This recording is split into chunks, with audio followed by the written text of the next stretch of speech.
There are some studios in the industry that command a level of respect and trust just on the basis of their names, their histories, and their brand. There's not a lot of them. These studios have built up a reputation for themselves by consistently delivering industry-defining experiences and by specializing in a few particular areas to the extent of becoming absolute masters of their craft. Until not too long ago, BioWare was one such studio, and their marks of mastery, well, that was storytelling, characters, world building, and lore. Starting with Baldur's Gate in 1998, the studio went on a run of one masterpiece after another that lasted decades. No, it wasn't a perfect run. There were blips here and there, some more significant than others. But by and large, during those years, when you saw the BioWare logo, you almost treated it as a guarantee of quality. In recent years, things have been very different, and that run that BioWare have been on has been a very different one. Each new major game they put out has furthered their downward trajectory. 2014's Dragon Age Inquisition. A good game by any metric, but a significant step down from Mass Effect 3, which, barring a disappointing final 15 minutes, was a thrilling and memorable saga. 2017's Mass Effect Andromeda, well, that was a big disappointment, and though it wasn't a game without merits and one that is definitely a much better experience now thanks to patches than it was when it launched, it's still not the kind of game you'd want bearing the Mass Effect name. The recently released Anthem, well, that's an ambitious attempt at a new IP and genre, one that boasts some excellent ideas on paper, but fails to utilize them in any meaningful and memorable way, and is hampered significantly by frustrating technical issues and baffling design choices. It's been one misstep after another for BioWare, each more grievous than the last, and it's absolutely heartbreaking to see. A studio that for the longest time was the undisputed king of sweeping, memorable narratives and expert storytelling, and delivered more masterpieces and industry landmarks than most other single studios can claim to have done, has been caught in a cycle of disappointments and stumbles for the last few years. They've gone from the likes of Baldur's Gate 2, Star Wars, Knights of the Old Republic, and Mass Effect 2, all of which are considered to be some of the greatest games ever made, to this. It'd be easy to point to EA and lay all of the blame at their feet. It's no secret that EA has an unfortunate talent for ruining even the best of franchises and studios by either shutting them down or diluting their quality to the point that they're mere shadows of their former selves, or really a 1-2 punch of both in quick succession. Just look at once great studios like Visceral Games, now shuttered, Criterion, now merely a shell of a studio, or Maxis, or franchises such as Dead Space, dead, Burnout, dead, Command & Conquer, dead, barring a disappointing mobile entry, or The Sims, dead. There's been enough evidence throughout the years to suggest that what's happening with BioWare might very well just be a case of history repeating itself. But buying into that, I think, would be inaccurate by omission, because sure, it's true that EA has had a huge hand in BioWare's recent and what is hopefully a temporary fall from grace, but a deeper look at the studio's recent history shows that BioWare themselves share a huge chunk of that responsibility as well. Ignoring that and simply blaming it all on EA would be the easy thing to do, but that would also be absolving BioWare of serious errors that they've made themselves that I think they should be held responsible for. Let's take it one at a time though. Before we begin examining the mistakes BioWare have made that go far beyond EA's influence, let's talk about the one major way EA's influence has negatively impacted BioWare and its games. No, I'm not talking about the need to monetize every game or the unnecessary focus on multiplayer experiences or being forced to rush out unfinished products. I mean, sure, those are huge issues as well, but the biggest issue of all, I think, is the Frostbite Engine. No one doubts that the DICE-developed creation toolset is an impressive piece of technology. The fact that Battlefield games never fail to impress with their technical achievements and visual fidelity is a testament to that. But if there's one thing that has become clear as day over the past few years, it's that it's not an all-purpose engine. EA doesn't seem to understand that. In recent years, the publisher has passed the mandate for its studios that all internally developed games have to be using the Frostbite engine. That doesn't just apply to DICE, who use the engine for all of their products anyways. It applies to all studios owned by EA.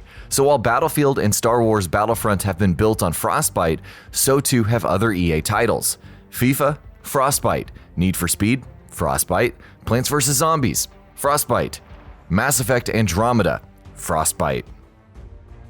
The one notable exception to this has been the recently released Apex Legends, developed by Respawn on Valve's Source Engine. But the Source Engine is quickly becoming outdated. As recently reported by Kotaku's Jason Schreier, Respawn has been working on Titanfall 3 and were looking to push the game out as quickly as possible, fearing that, owing to the Source Engine's dated tools, the game would not look up to mark for industry standards if it arrived too late. That project would eventually turn into Apex Legends. It stands to reason, then, that Respawn will want to make their future games using an engine that can help them create a visually stunning game. Put 2 and 2 together, and you get Frostbite. But Frostbite would work well for something like Titanfall in the hypothetical scenario that a mainline Titanfall sequel does happen. It's an engine that is made for first-person shooters. It's not, however, made for cinematic, story-driven RPGs. In his book, Blood, Sweat, and Pixels, Jason Schreier talked about having to develop Dragon Age Inquisition using the Frostbite engine had proved to be a struggle because the engine simply couldn't do simple and basic things that any RPG would be required to do, things such as save functions or inventory management. The same issues plagued the development of Mass Effect Andromeda as well, a fact that has become widely and publicly known by now.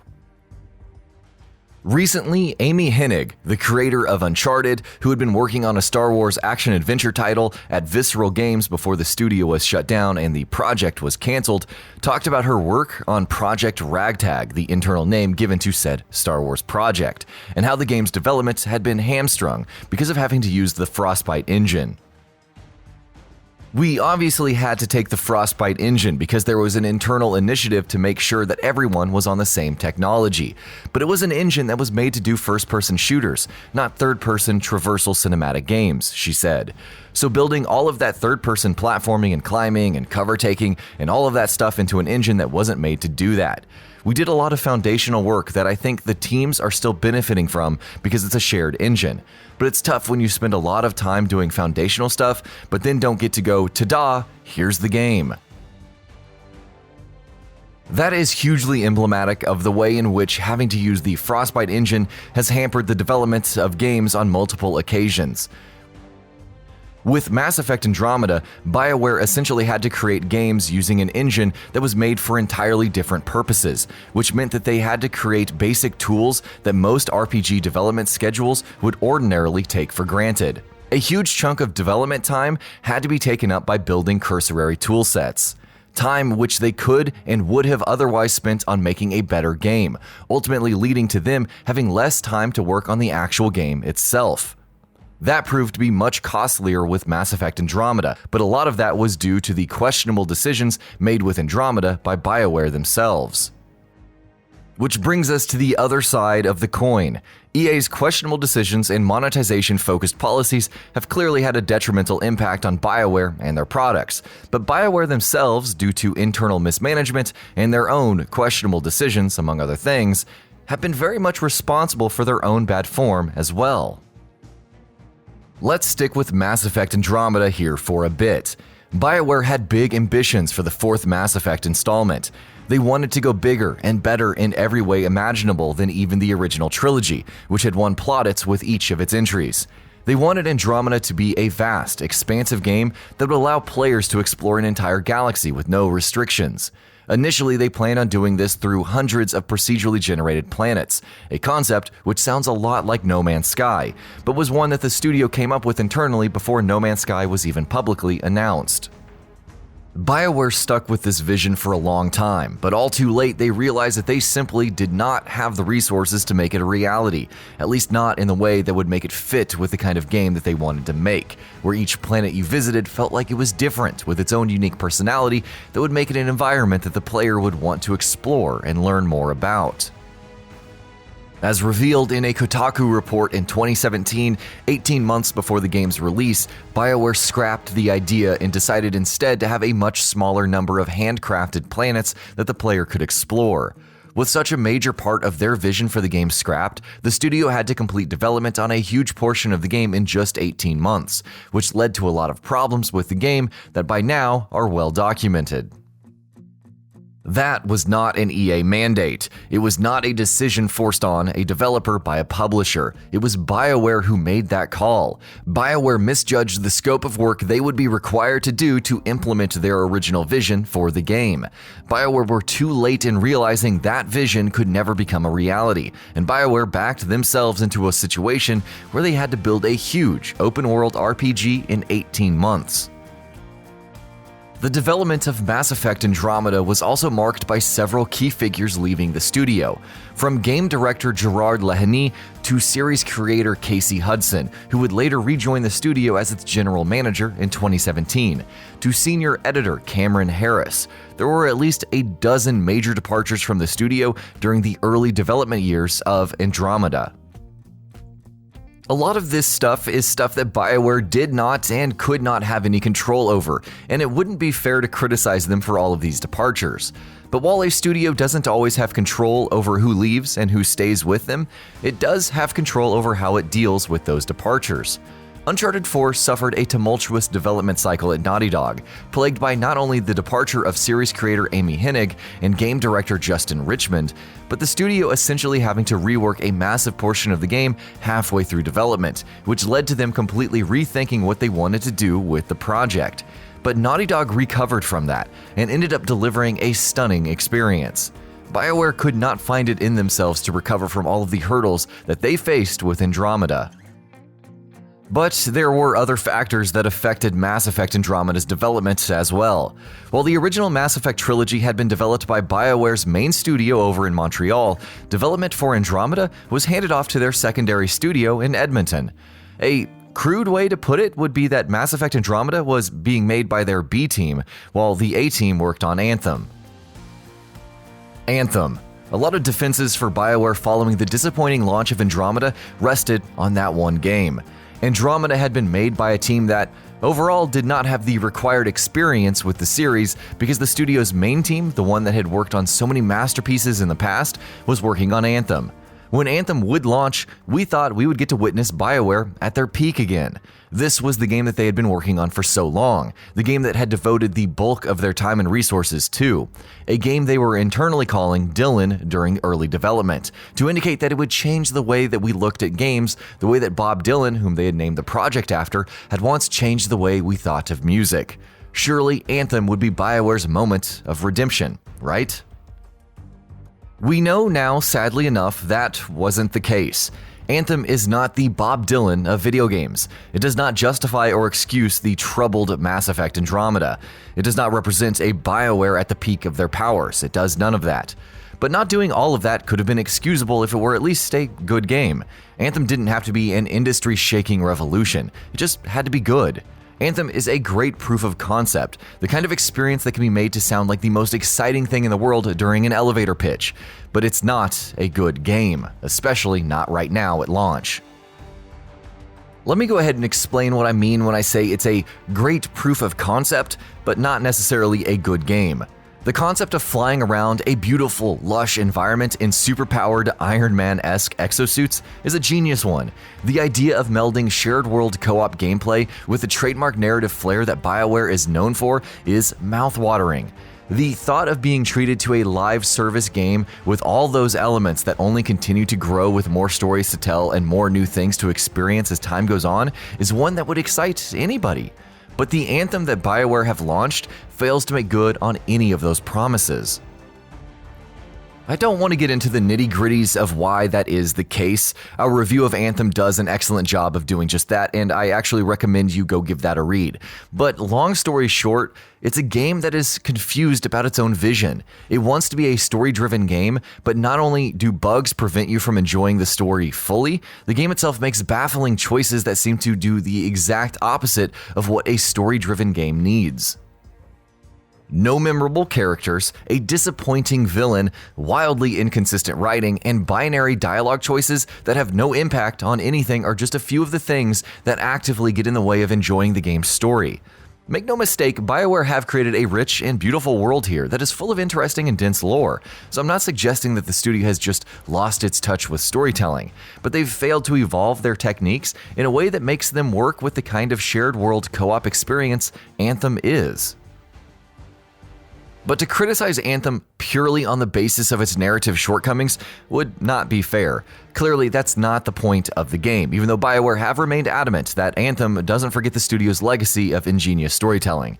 Anthem is very much about flying around like Iron Man, and about using javelins to unleash deadly and flashy abilities, about blending its traversal and combat mechanics to create an experience unlike any other.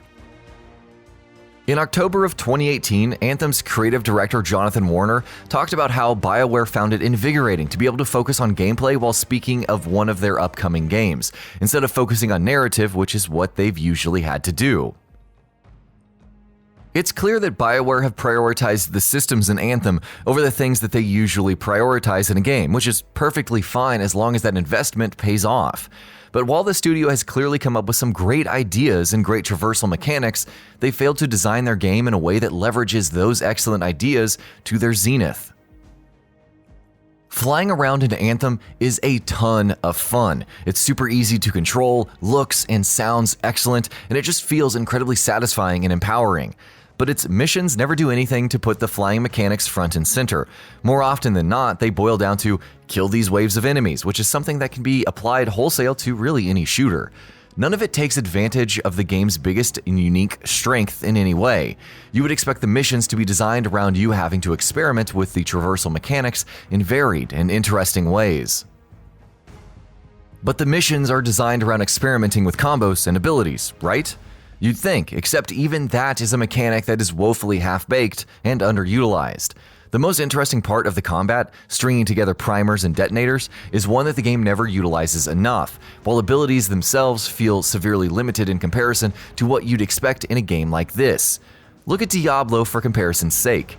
Those games give you endless abilities to use in combat, all of which have different effects and unique pros and cons, and mixing and matching these with their short cooldowns makes every combat encounter in Diablo an absolute blast. Anthem has many great ideas, some great mechanics, but none of them are put to use in an effective way. A game should be built around its best aspects. Marvel's Spider-Man knows that the web swinging is its best strength, and its open world and its mission design are consistently centered around that one strength. God of War knows that its best mechanic is its incredible axe, and throwing it around and recalling it, and the game constantly keeps finding ways to use it in unique, varied, and interesting ways.